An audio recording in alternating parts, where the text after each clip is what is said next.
E uma vez mais, bem-vindos a todos os participantes que estão a entrar nesta reunião. Bem-vindos a todos. Muito obrigado por manterem o vídeo desligado e permitir assim que possamos ter enquadrado e em transmissão em direto no Facebook os nossos entrevistados. Hoje temos aqui um painel muito diversificado e que espero seja também rico nas participações que iríamos ter, das diferentes perspectivas que aqui estão hoje, de regiões de saúde, para debatermos o dia seguinte e podermos também ter os contributos de duas empresas convidadas que aqui estão hoje conosco para fazer... eu pedi aos participantes que desligassem o vídeo, por favor, os participantes que desliguem o vídeo enquanto estamos na entrevista, obrigada, e depois pudéssemos seguir aqui com um pequeno protocolo de apresentação desta sessão. Eu, com a vossa licença, iria fazer agora a apresentação do nosso evento, compartilhando o meu ecrã aqui com o slide de abertura destas palestras à hora do almoço que se organizam como eventos preparatórios ao nosso fórum, Health Data Forum, em Cascais, numa data possível, que por virtude do Covid vai ter uma versão online nos dias 7 e 8 de maio e espero poder contar com a presença de todos neste evento. O meu nome é Paulo Nunes de Abreu, sou facilitador certificado, sou o vosso moderador da sessão de hoje e agradeço muito a todos a vossa presença.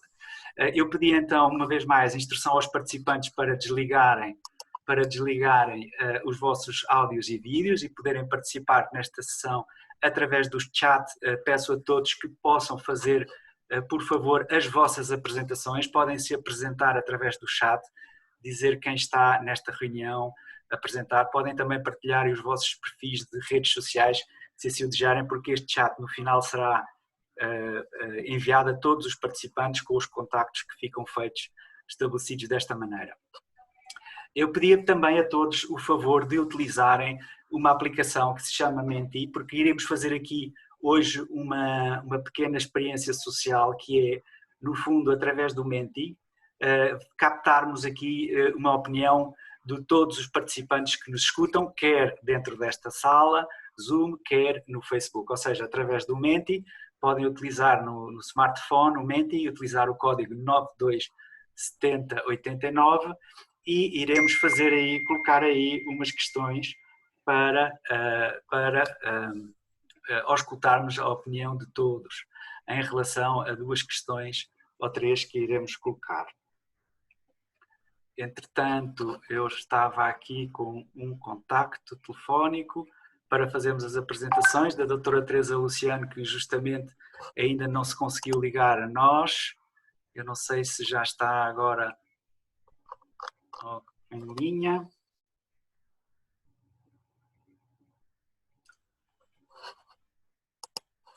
E teríamos aqui e connosco, faço já a apresentação do Dr. Ponciano Oliveira, que é há 8 anos membro do Conselho de Administração, do Conselho Diretivo da ARS do Norte, um jurista de profissão, uma pessoa que esteve ligada à justiça, sempre às questões tecnológicas no Instituto de Tecnologia de Informação do Ministério da Justiça e depois ligado à área da saúde, foi membro do Alto Comissariado da Saúde antes de iniciar funções na ARS do Norte, onde está há 8 anos, uma pessoa que tem vindo na linha da frente do combate do Covid-19 nessa região.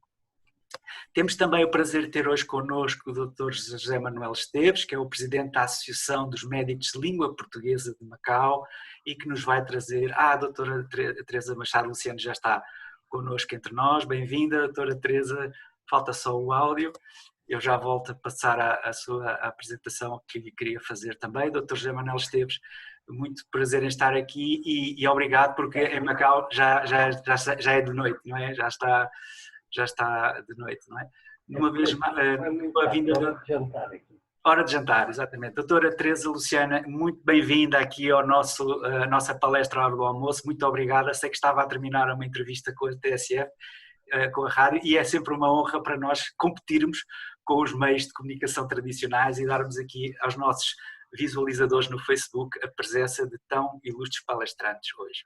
A doutora Teresa Luciano é uma pessoa que está nos Açores, mas não pela primeira vez, já foi no passado a presidente do Saúde Açor, fez depois um percurso muito diversificado, tanto na gestão hospitalar, que esteve no centro hospitalar do Algarve, e também aí como vogal da administração.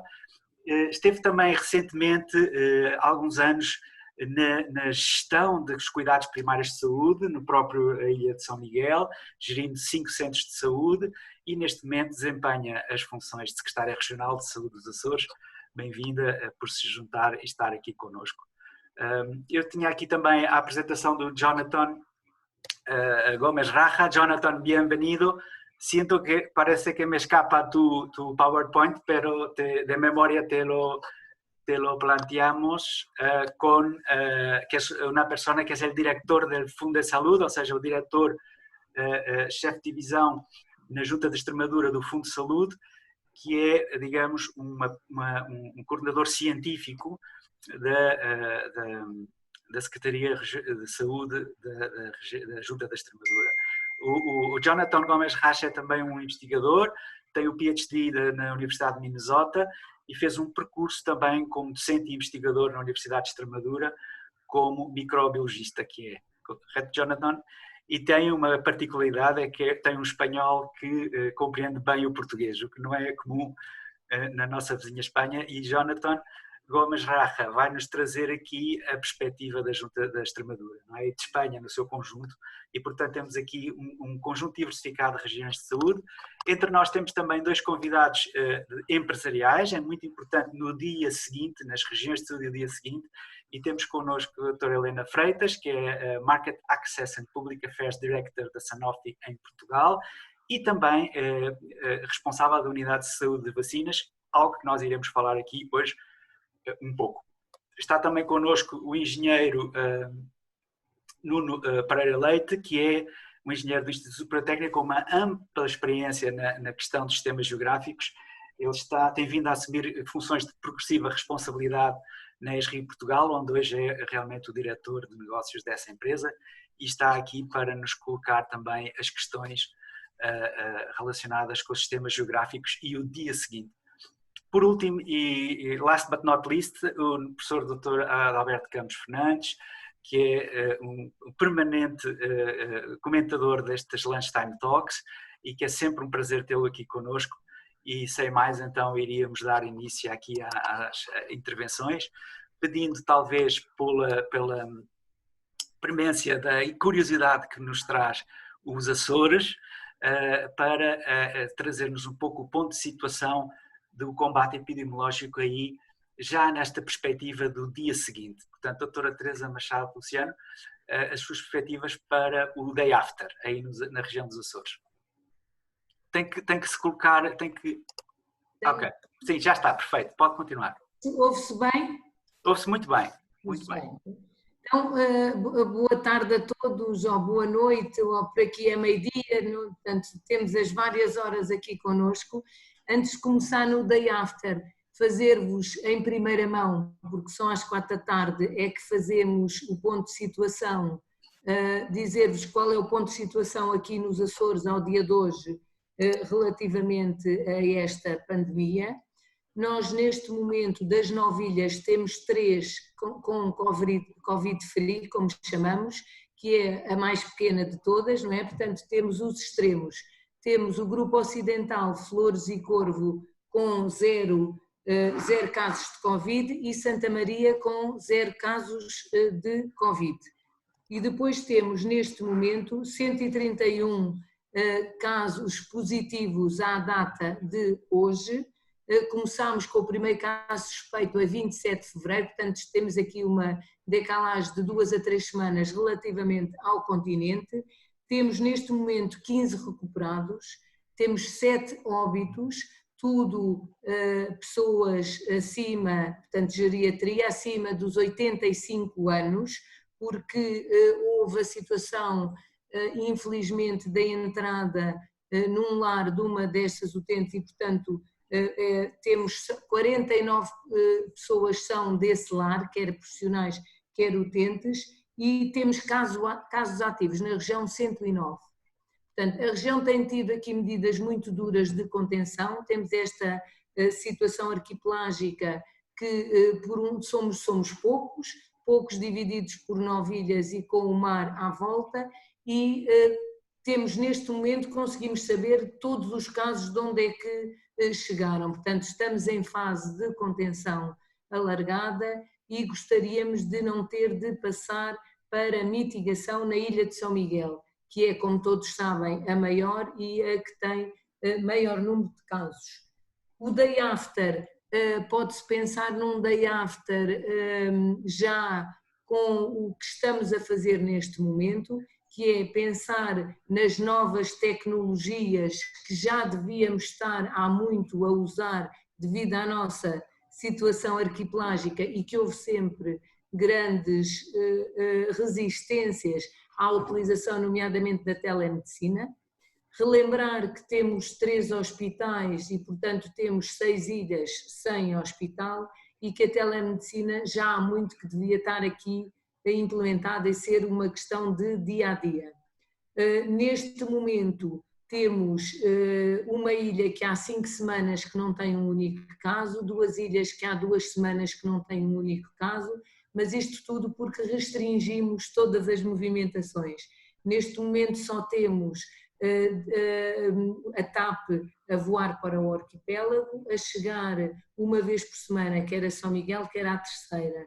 Nós, a todos os que chegam, vão para confinamento obrigatório em hotel, ao final dos 14 dias fazem teste e só se forem negativos é que podem ir para as suas casas ou começar o processo de regresso a uma das outras ilhas.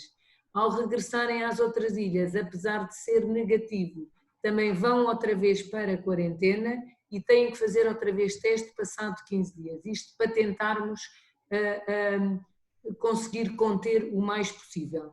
E nesta fase, e com estas semanas, já em muitas delas, portanto 3 sem nada e as outras com várias semanas sem nada, já estamos a começar a pensar no day after, em que propusemos às unidades de saúde de ilha sem hospital e que estão nestas situações, para nos apresentarem um plano não só da telemedicina, da medicina geral e familiar, que estão a fazer todos os doentes crónicos e toda a vigilância por telefone em contacto com os seus utentes, mas também começarem a pensar todo o plano que tínhamos deste ano já traçado da deslocação dos médicos especialistas a essas ilhas. Desafiámos até ao final desta semana apresentarem-nos esse plano ao contrário, ou seja, em telemedicina, para que com os hospitais consigamos avançar para esta situação. Estamos muito preocupados com a saúde mental e, portanto, o day after em saúde mental de todas estas populações. Temos em todas as ilhas as consultas de psicologia a decorrer na sua normalidade, dentro do possível, por telefone os contactos, e temos também linhas de apoio em que temos tido médias com assuntos médicos e não médicos de 350 chamadas diárias, que também estamos a dar respostas e que, se forem do âmbito da saúde mental, são encaminhados para estes contactos. Portanto, o nosso day after, também já todos falam desta situação, que nada vai ser como de antes, não é? E que tivemos que nos reinventar.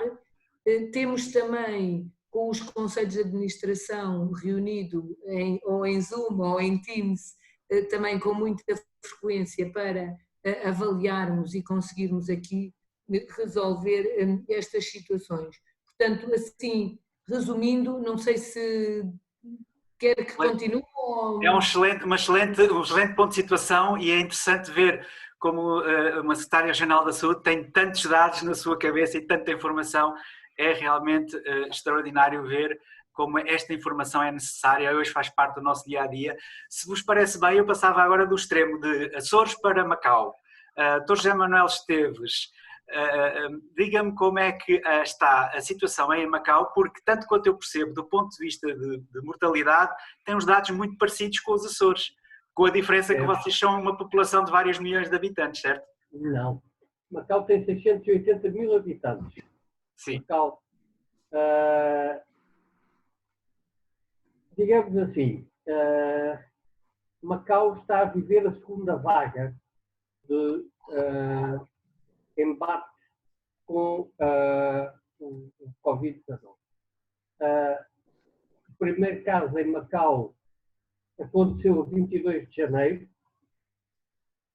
e nessa série inicial houve 10 casos importados, sobretudo com pessoas que vinham da província do Hubei e mais especificamente da cidade do Wuhan.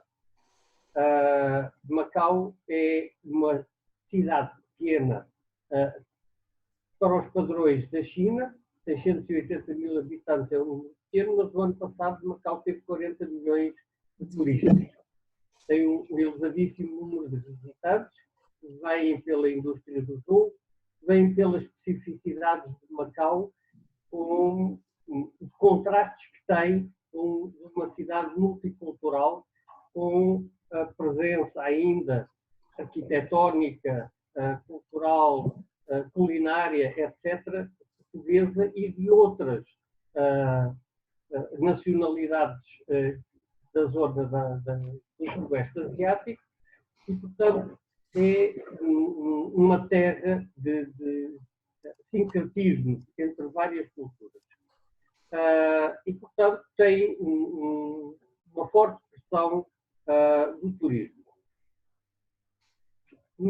Portanto, como lhe disse, logo que a China informou a Organização Mundial de Saúde, a 31 de dezembro, no dia seguinte, a 1 de janeiro, começaram a ser praticadas medidas de controle nas fronteiras, com medição de temperatura. Eu estive de férias em Portugal, regressei a Macau no dia 6 e já nessa altura se começaram a colocar medidas como incentivar as pessoas ao uso de máscara, a higiene das mãos, as medidas de higiene respiratório, distanciamento e, sobretudo, com o controle a nível das fronteiras. O primeiro caso detectado, como disse, foi a 22 de janeiro. Houve nesta primeira série um total de 10 casos identificados, foram todos internados e pela primeira vez na história de Macau, até haver um controle pleno da situação, foram primeiro encerrados os casinos e quase todas as instituições públicas, inclusive os jardins e parques. Houve um isolamento, medidas de afastamento social para que casos não identificados ainda pudessem estar em Macau, não induzissem uma disseminação secundária da epidemia na comunidade. E peço desculpa de interromper, Dr. João Manuel Esteves, mas quando fala agora desta segunda vaga, o que é que se refere concretamente? A segunda vaga acontece depois de termos estado 40 dias sem nenhum caso. Entretanto, a vida foi regressando progressivamente ao normal. Enquanto na primeira fase, digamos que as restrições a nível das fronteiras estavam focadas para quem vinha de zonas de alto risco, e mais especificamente os que vinham da província de Hubei, com o passar do tempo e a disseminação da doença a nível mundial, a lista dos países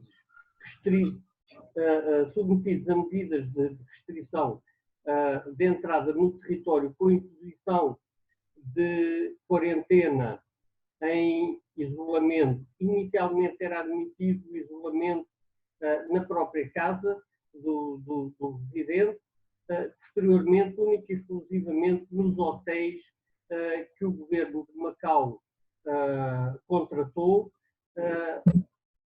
um pouco semelhante ao modelo que foi descrito nos Açores, com uma diferença aqui.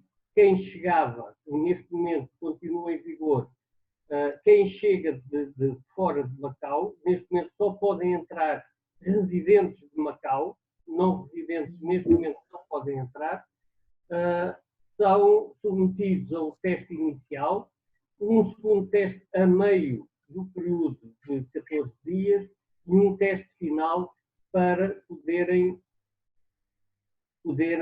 ter alta. Depois da alta desta quarentena, são aconselhados a permanecer em casa mais uma semana. E é feito um follow-up pelos serviços de saúde. Ou seja, Dr. José Manuel Esteves, o que nos está a tentar dizer, então, quer dizer que nós corremos o risco de ter uma segunda vaga, tal como ocorre aí em Macau, com todas essas restrições ao comportamento e à mobilidade dos cidadãos? Eu acho que não restam dúvidas que vamos ter que nos habituar a lidar com uma doença que está espalhada à escala do planeta e sempre que permitirmos a mobilidade das pessoas entre os países e entre os continentes, há sempre o risco de importarmos novos casos. Como viu, o caso da China atualmente, depois de terem controlado a doença internamente, abriram as fronteiras para os chineses que viviam no estrangeiro poderem regressar e o número de casos voltou a crescer, sobretudo casos importados e alguns casos que vão aparecer relacionados com contactos que essas pessoas sem chegadas tiveram. Há, sobretudo no norte da China, junto à fronteira com a Rússia, novamente uma cidade com um tamanho semelhante ao de Macau, 600 mil habitantes, que está novamente em cerco sanitário, com limitações de pessoas.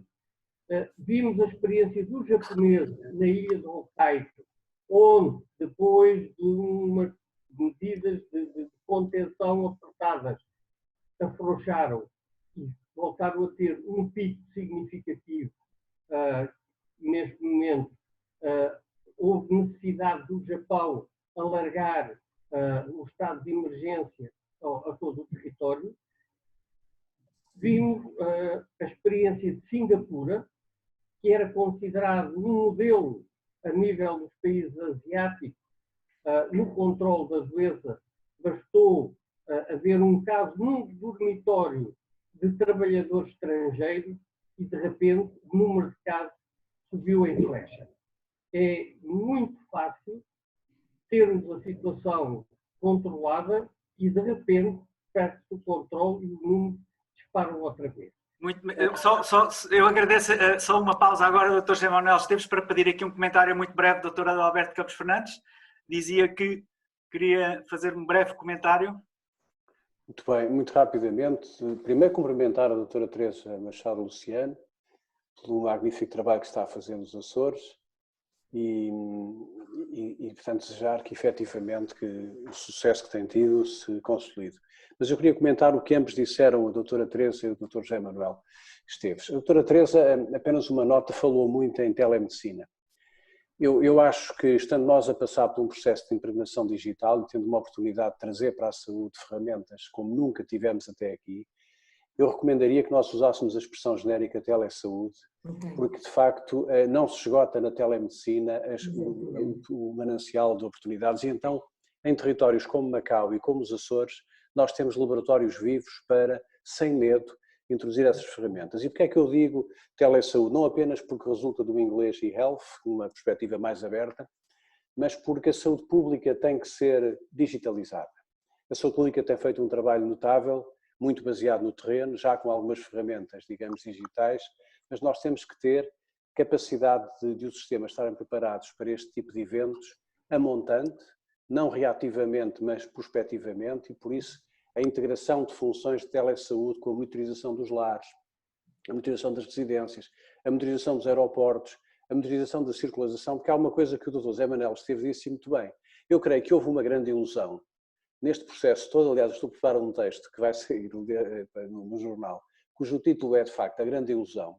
A grande ilusão que houve foi que muitos de nós confundiram um processo de confinamento preventivo bem feito para proteger o sistema de saúde e, digamos, a sobrecarga dos hospitais e, consequentemente, a sua ruptura, com o termos resolvido a questão do vírus. Ora, nada de mais errado. Primeiro porque o vírus está lá fora à nossa espera. Ele está lá, está na rua à nossa espera. Todos os países do mundo vão ter segundas vagas e terceiras vagas. O que falta saber é quando e como. Porque há uma coisa que eu vos digo. O Covid-19 e outros coronavírus que possam aparecer são incompatíveis com a globalização. E das duas, três, ou nós acabamos com a globalização e voltamos ao registro de fronteiras fechadas e de trabalho em casa e deixamos de socializar e alteramos radicalmente o nosso modo de vida, ou eu não tenho dúvida nenhuma que todos os países que ensaiarem reaberturas, que têm que ensaiar, porque nós não podemos levar os países para a ruptura económica e financeira, todos os países vão ter segundas vagas. A questão que falta saber é se nós estamos bem preparados ou melhor preparados para a segunda vaga. Temos a obrigação de estar porque fizemos o trabalho de casa. Espanha e Itália foram apanhados de surpresa. O vírus, digamos, foi traiçoeiro e apanhou-os distraídos. E, portanto, o que aconteceu em Espanha e Itália foi distração. Portugal e naturalmente os Açores fazendo parte de Portugal, tivemos o fator de delay do tempo. Portanto, nós tivemos um bocadinho de tempo para ver o que tinha acontecido aos nossos amigos e defendermos. Mas, como eu tenho dito numa imagem um pouco mais, digamos, metafórica, nós fomos a correr todos para debaixo da mesa. E bem. E o vírus está lá fora a rir-se, à gargalhada de nós, à espera que nós agora voltemos para a rua para nos atacar. Não tenho dúvidas nenhuma disso. Por isso é que eu insisto que não há que ter vergonha de andar de máscara na rua. Porque, como alguém disse, a máscara faz parte do kit de proteção individual, entre outras coisas, a organização do trabalho, o não ter as empresas atafolhadas de pessoas, o não ter as lojas do cidadão a dar um péssimo exemplo com 300 pessoas num espaço de 100 metros quadrados. Tudo tem que ser passado, os serviços públicos têm que ser passados para marcação e agendamento, e nós vamos ter uma segunda vaga, protegendo os mais vulneráveis, protegendo naturalmente os mais velhos e fazendo como os Açores estão a fazer, como Macau tem feito. Macau esteve excelente na fase da preparação. Singapura, o Dr. José Manuel Esteves já está a ter segunda vaga, a China está a ter segunda vaga, a Coreia do Sul está a ter segunda vaga, Portugal vai ter uma segunda vaga. O problema que nós temos que evitar em Portugal é que nós, não tendo nós uma primeira vaga tão violenta e tão dura como teve Itália e Espanha, eu diria que a despesa, o custo associado à desgraça em Espanha já está acomodado, um pouco mais acomodado que em Portugal, é que nós temos que evitar que a nossa segunda vaga seja muito má. E, portanto, parabéns à região autónoma dos Açores. Eu creio que eles podem ser um laboratório vivo para a transformação digital da saúde, e a doutora Teresa tem todas as condições porque tem experiência nas diferentes áreas de cuidados primários, hospitalares, governação, etc. E a experiência também de Macau tem que ser olhada, porque eles fizeram quase tudo bem, foram um exemplo para nós aqui no Ocidente. Qual é o problema de Macau? Foi o que o Dr. José Manuel Esteves disse, 40 milhões de visitantes. Macau não viverá sem pessoas, porque a lógica de Macau é o turismo e a atração pelo turismo, como aliás é a lógica de Portugal. Portanto, cautela e caldos de galinha, como diz o povo, muita atenção que a segunda vaga vai chegar e a terceira, e nós temos de estar preparados, porque, como tem sido dito, medicamentos e vacinas ainda vão demorar uns meses a aparecer e não podemos estar a contar com isso. Muito obrigado. Vamos já dar espaço para essas intervenções também. Dr. Ponciano Oliveira, pedi-lhe só o favor de nos deixar intervir como a Extremadura, porque o Jonathan Gomes Raja tem controlado o R0, certo, Jonathan? Vocês na Extremadura não, portanto, o índice de contágio está controlado abaixo daquele famoso rácio de 1, correto, Jonathan? conta-nos um pouco a experiência, porque passávamos ao dia seguinte da RS do Norte, que é este o tema também da nossa Sí, nosotros en Extremadura está relativamente controlado. Tenemos unos 3.000 casos confirmados. Llevan unas 389 muertes. Ya hay muchos recuperados, casi 1.000 recuperados. Pero claro, si comparas esos números con los números del resto de España, pues son números bastante bajos en comparación con el resto de España. Estoy de acuerdo con todo lo que ha dicho el doctor Adalberto Campos, que va a venir otra oleada, eso seguro. Lo único que nosotros esperamos es que nuestra población, por un lado, el sistema sanitario esté preparado para esa segunda oleada, que nos llegará seguro, y por otro lado, que nuestra población esté ya inmunizada. Actualmente en España se están haciendo un estudio serológico, que significa ver qué población tiene ya anticuerpos para el virus. Eso limitaría mucho el impacto de siguientes oleadas, en el sentido de que si tenemos un porcentaje muy alto de población ya infectada, que es lo que podríamos esperar con los números tan altos de contagios y de muertes, sobre todo, pues unas siguientes oleadas van a tener un impacto muchísimo más limitado, porque fundamentalmente el problema del COVID-19 es que ha saturado nuestro sistema sanitario y no hemos podido, nadie ha sabido un poco reaccionar. Nosotros vemos con mucha satisfacción a nuestros hermanos portugueses, cómo habéis podido controlar la situación antes de que os llegara. Y bueno, nosotros en Extremadura, como digo, estamos duplicando los test, porque la clave son test, test y test, como dice la Organización Mundial de la Salud. Y actualmente tenemos unos números bajos en comparación con el resto de España. Madrid, Barcelona, Cataluña en general, bueno, Castilla-La Mancha y Castilla-León están bastante afectadas. Muchas gracias, Jonathan. Eu passava direto então para a RS do Norte. Dia seguinte, Dr. Ponciano Oliveira, uma vez que já falámos aqui bastante de contágio, contenção, segunda vaga, dia seguinte na RS do Norte. Desde já por lhe agradecer o convite, mais uma vez, e felicitá-lo por esta iniciativa. Dirigi aqui um especial cumprimento ao professor Adalberto Campos Fernandes, por motivos pessoais e institucionais, pelo facto de ter sido nosso Ministro da Saúde e pela estima pessoal que lhe tenho. E também, de uma forma muito particular, permitam-me, a doutora Teresa Luciano, minha estimada amiga, além disso, Secretária Regional da Saúde da região autónoma de onde sou natural. Eu sou um açoriano de Gema, como muitos saberão, e os que não sabem ficam a saber, nem que seja por esta declaração de interesses. Continuando, aqui no Norte, onde me encontro desde há muitos anos, nós temos abordado esta questão da epidemia, como eu já tinha dito aqui há uma semana atrás, e a propósito de uma afirmação do professor Adalberto.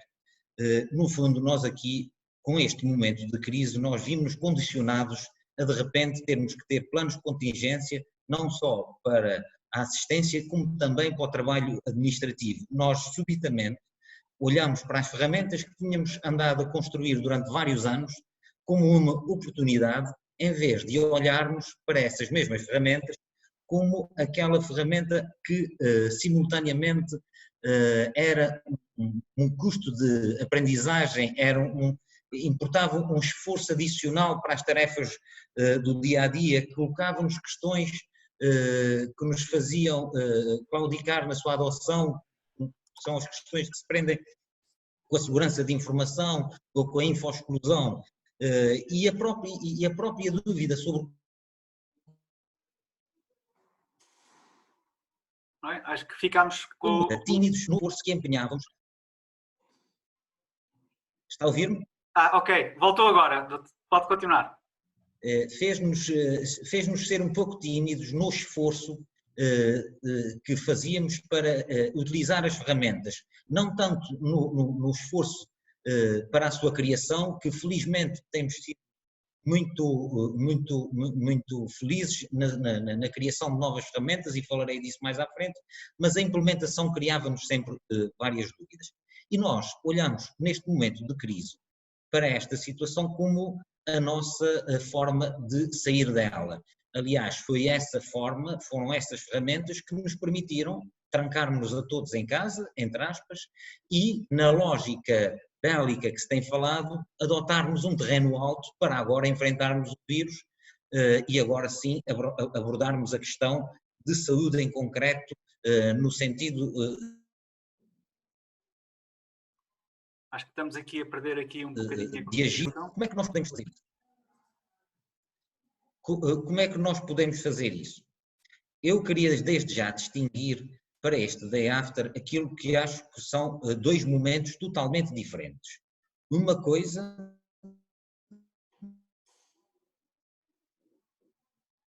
de emergência em que vivemos, nós ainda estamos num estado de emergência, e do qual sairemos de uma forma paulatina, para tentar salvaguardar que não temos aí um novo surto epidémico, ou então para garantir que o controlamos.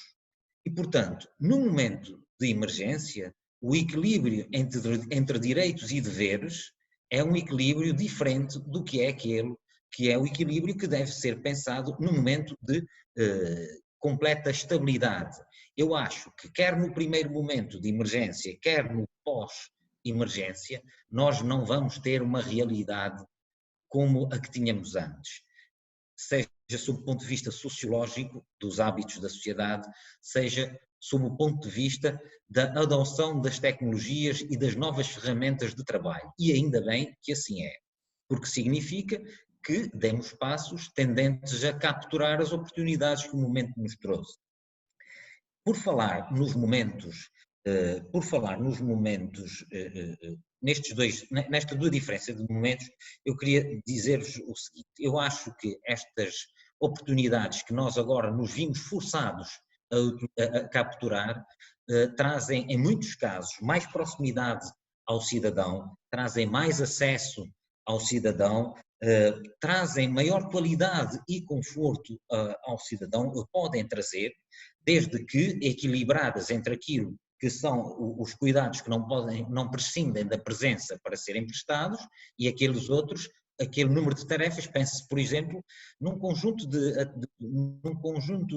iniciativas que ao longo dos anos temos desenvolvido, a receita sem papel, a telemonitorização da doença pulmonar obstrutiva crónica, os telerastreios dermatológicos que permitiram garantir equidade no acesso a regiões recônditas em ligação com regiões onde existe abundância de recursos. Abundância, salvo seja, os recursos nunca são abundantes, são no mínimo adequados, mas tem-nos permitido obviar a dificuldade. Isto é uma observação muito interessante, Dr. Ponciano. A necessidade de garantir. Estamos aqui a perder um sinal, mas é realmente uma observação muito interessante. Siga, Dr. Ponciano, para concluir. O que é que difere os dois momentos? O momento de emergência e de saída da emergência com o momento pós-emergência. É que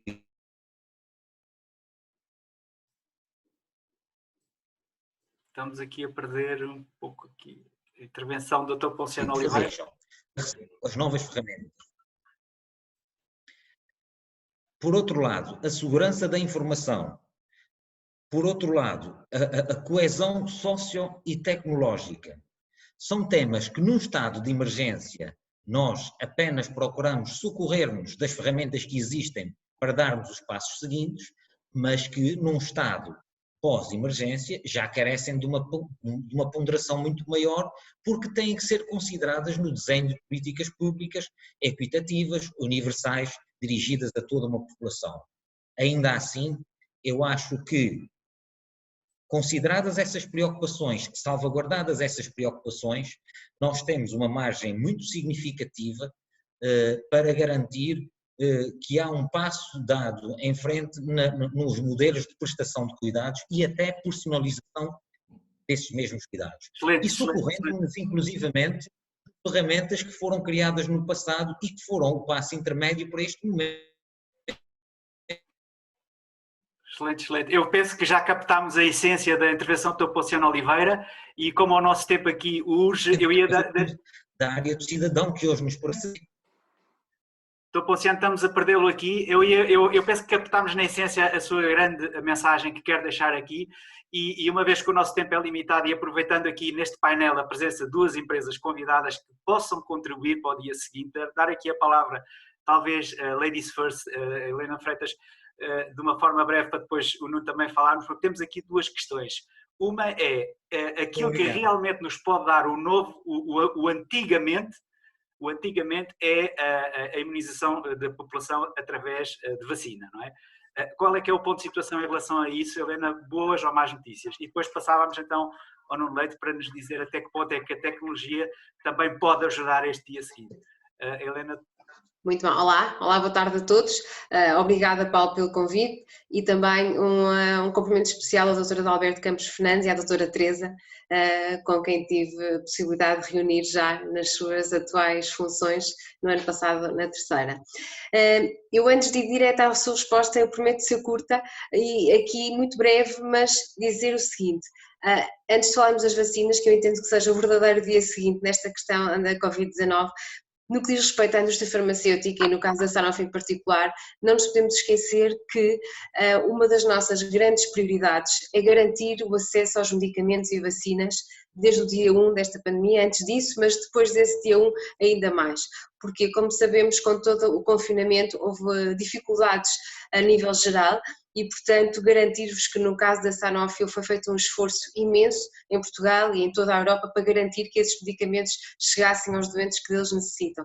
E relembrar-vos, por exemplo, nós temos 34 fábricas na Europa e estão a funcionar a 95% das suas capacidades. Eu penso que isto é muito importante reforçar.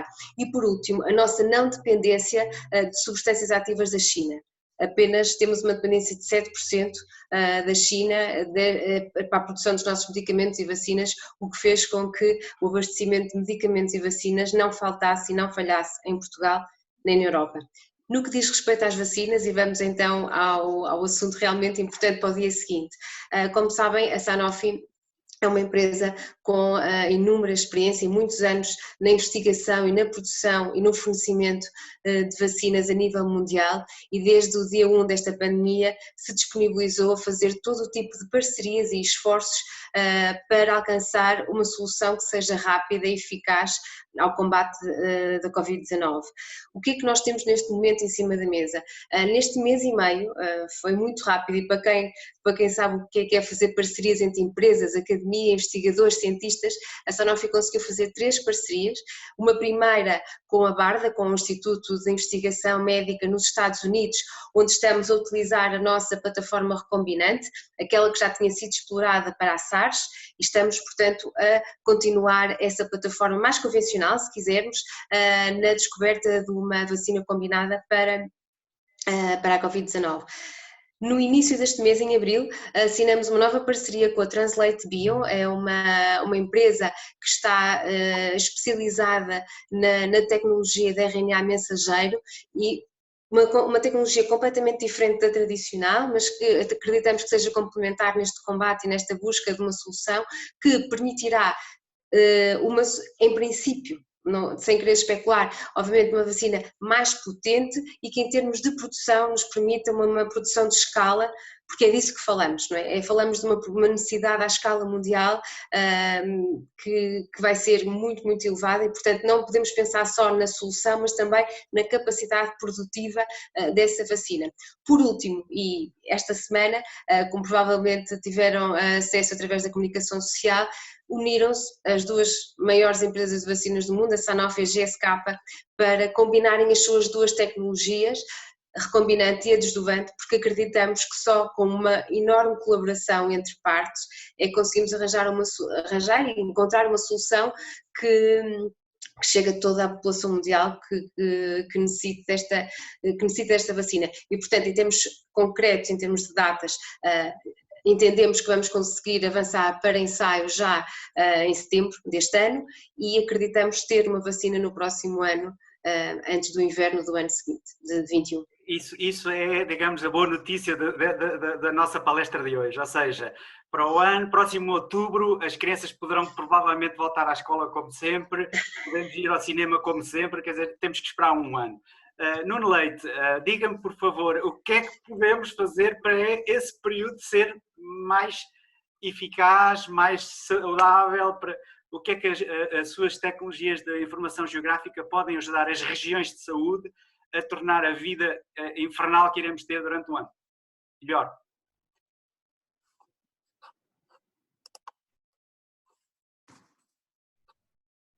Só tirar aqui o som.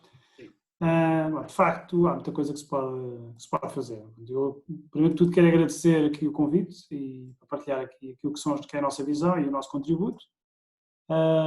Cumprimentar o resto do painel, no qual me revi, inclusive, na maior parte das intervenções e naquilo que foi dito. De facto, subscrevo. Nós, atualmente, olhamos com muito orgulho aquilo que tem sido o sucesso do nosso distanciamento social e na forma como o mesmo tem ajudado a gerir o equilíbrio entre a procura e a capacidade de resposta do nosso Serviço Nacional de Saúde. Não há dúvida que esta medida tem ajudado, mas o país, ou seja, a sociedade, não nos permite fazê-lo ininterruptamente. Ou seja, até haver uma vacina, como acabamos de ver, que nos próximos 12 meses não podemos esperar por ela. Portanto, nós temos que continuar a trabalhar e nem todas as atividades podem ser feitas em modo remoto. Por isso, as saídas vão ser inevitáveis para as atividades que não tiverem que ser realizadas fora de casa. Tem que haver um equilíbrio entre a população e nas escolhas daquilo que podemos fazer em casa e sair e expor-nos ao risco que isso vai acontecer, como é óbvio, para aquilo que for inevitável. E nessas situações vai ser importante minimizar os comportamentos que aumentam a exposição. Isso é aquilo que nós, como cidadãos, podemos fazer. Mas temos de ter consciência que essa exposição vai ocorrer. Portanto, e os contágios também vão ocorrer e a tecnologia tem um papel aqui para ajudar a saúde a medir e a analisar e comunicar para suportar também a decisão. Portanto, acho que sim, a tecnologia pode e deve ter um papel determinante na abertura das medidas de confinamento. O que é que a ESRI tem feito? A ESRI tem ajudado múltiplas organizações, quer no âmbito da gestão deste período de crise, quer também na preparação para o day after. No controle da doença, nós, obviamente, todo o país quer regressar à normalidade, se é que a gente pode referir uma normalidade, pois sabemos nós que este novo normal tem que ser diferente. O que é que nós temos feito? Nós temos trabalhado com organizações, quer públicas, quer privadas, a lidar, primeiro de tudo, com a pandemia. Nas autoridades públicas, nós temos, definimos, a ESRI definiu aqui um conjunto de guidelines e soluções que disponibilizamos para apoiar naquilo que nós definimos como os 5 passos essenciais na gestão da crise. No fundo, é mapear os casos, mapear a dispersão, mapear as vulnerabilidades ao risco e também mapear a capacidade de resposta, quer na saúde, quer na segurança, e depois usar a tecnologia, neste caso os nossos mapas e a capacidade de analisar a informação geográfica, para apoiar a decisão. Um dos exemplos disto é o dashboard que está a ser utilizado pela própria DGS para comunicar os dados. Essa entra neste último caso, que é a comunicação de informação, mas depois há todo um outro trabalho antes, que é a preparação de todos os outros passos. E aí muitas organizações, desde autarquias, também têm ajudado. Um exemplo mais... Há exemplos que não são públicos, como o caso do OVAR, que está a usar a nossa tecnologia para fazer os links epidemiológicos e perceber, desde o primeiro caso que foi importado de Itália, como é que as coisas dispersaram. Isto ajuda-nos a perceber qual é que é o padrão espacial de dispersão da doença. Ajuda-nos, quer dizer, ajuda as organizações de saúde a perceberem esse padrão. No caso da defesa e da segurança, também estão a usar a tecnologia para outros fins. Neste caso, estamos a falar de continuidade de negócio. Tem a semelhança um pouco daquilo que está a ser feito no setor privado, porque as organizações têm que continuar a prestar o seu serviço. Há cidadãos que estão deslocados, há trabalhadores e a força de trabalho é necessária para assegurar que os serviços críticos são mantidos. Então, as organizações estão a usar a tecnologia para conseguir mapear aquilo que é a sua força de trabalho e depois os responsáveis de serviço conseguirem, de alguma forma, reportar as condições para manter esses serviços ativos. E a ESRI também fez uma solução que disponibilizou, tudo sem custos para o utilizador final, e, portanto, as organizações estão, neste caso, também a usar esta solução que lhes permite implementar o plano de continuidade de negócio. Portanto, isto é interessante saber que o privado e o público, nesse aspecto, estão a trabalhar de uma forma muito semelhante, porque os problemas na realidade são os mesmos. Nós precisamos de recursos humanos e materiais, os humanos são agentes de contaminação, mas também podem ser contaminados e, portanto, podem ficar indisponíveis, e isto tem impacto naquilo que é a disponibilidade da força de trabalho para executar, sejam serviços de saúde, sejam serviços de segurança, defesa ou industriais. Portanto, isso é uma das coisas que... Nuno, uma pergunta rápida e desculpa a minha ignorância no meio disto tudo. É a seguinte dúvida que eu tenho, é esta tecnologia pode ajudar-me a que eu possa prevenir os meus contágios? É possível isto acontecer? Isso tem sido um assunto bastante falado, a questão da utilização das tecnologias móveis, penso que é isso que está a referir, não é? Ou seja, exatamente. Ou já foi utilizado em alguns países, portanto, na Coreia do Sul, na China e em Singapura, com algum sucesso, e está a ser ponderado a sua utilização já nos países ocidentais. Existe aqui esta questão, diria eu, mais sensível relativamente à questão da privacidade. Eu diria que pode ser uma não questão, na medida em que a resposta é sim à sua questão. Ela pode ajudar a controlar os contágios através dos contactos que são feitos, não com os contactos entre pessoas, através da sua proximidade, mas pode ser feito de uma forma anonimizada. E, portanto, o que é que faz essa tecnologia? Essa tecnologia permite que, através do Bluetooth do telemóvel, eu consiga perceber se eu estive ou não em contacto com uma determinada pessoa. O modelo que funciona ou seja, são aplicações que é subscrito o serviço e eu digo, eu quero subscrever este serviço. E a partir daí, se eu for contagiado, se eu for positivo, automaticamente, através da localização, eu consigo perceber as pessoas com quem estive em contacto e essas pessoas serem notificadas. Essas pessoas não têm que ser notificadas que fui eu a pessoa contactada. Aliás... Já percebo. Ou seja, há uma notificação de que alguém que esteve em contacto comigo. Exato. O exemplo é, vamos imaginar que portanto, eu subscrevi o serviço e, entretanto, eu fui dado como positivo. E, precisamente que eu fui dado como positivo, como a aplicação sabe onde é que eu estive nos últimos dias, ela sabe também quem é que esteve na minha proximidade, consegue enviar uma notificação para essas pessoas que estiveram na minha proximidade e dizer-lhes o senhor teve em contacto com alguém que foi dado como positivo. Nuno, muito obrigado. Eu fazia aqui uma pergunta muito rápida, doutora Teresa Luciano. Aceitaria os Açores, fazer nos Açores um laboratório para um ensaio desta tecnologia, caso ela estivesse disponível? Era sem dúvida nenhuma interessante. Era sem dúvida nenhuma interessante. Estou a ouvir aqui pela primeira vez a tecnologia. Obviamente tem que ser conversado e avaliado, mas sem dúvida nenhuma que era muito interessante. Estamos a dar progressos. Doutor Ponciano Oliveira, a ARS do Norte viria bem o funcionamento desta tecnologia que descreveu o Nuno Leite? Doutor Nuno José Abreu, eu lamento informar, mas eu estou com alguma dificuldade na ligação e por isso não tive a capacidade de compreender globalmente, mas estarei disponível para ouvir, como é óbvio, numa reunião depois bipartida. Ok. Jonathan, Extremadura, avança com o Mobile App? No, a nivel regional no, hay iniciativas a nivel nacional. Y bueno, un poco complementando lo que ha dicho Teresa, nuestras islas, Canarias y Baleares, se están también proponiendo como Living Labs para posibles de escalado, o sea, como pilotos para testear cosas. Dr. João Manuel Esteves, Macau, acha que é viável este tipo de aplicações? Na China já estão a usá-las, certo? Mas em Macau nós somos obrigados diariamente a reportar o nosso estado de saúde através da aplicação do telemóvel. Já tem implementado. Eu não posso entrar no trabalho sem apresentar a minha declaração eletrónica, identificando contactos, estou com sintomas, se me desloquei fora do território e se estive em zonas de risco acrescido. Portanto, aqui já funciona a declaração eletrónica e serve de forma de informarmos as autoridades da nossa condição de saúde. Certo. Eu tive aqui a mensagem do Dr. Adalberto Campos Fernandes, infelizmente teve que nos abandonar já, e realmente o tempo da nossa palestra está mais que ultrapassado. Queria dar um agradecimento a todos vós por esta intervenção muito breve, mas acho que bastante informativa, e deixar já a antevisão para a próxima sessão, na próxima segunda-feira, Europa, Covid-19, Europa, o que é que próximos passos. Que terá a intervenção do Dr. Alexandre Lourenço e da Dra. Patrícia Calado, e espero também poder contar com a vossa participação. E até lá, desejar uma boa semana a todos e até a próxima segunda-feira. Muito obrigado. Obrigada. Obrigada, Paulo. Saúde para todos. Obrigado. Muito obrigado. Obrigada, boa semana. Deus. Deus, bom dia. Obrigado. Boa tarde. Obrigada.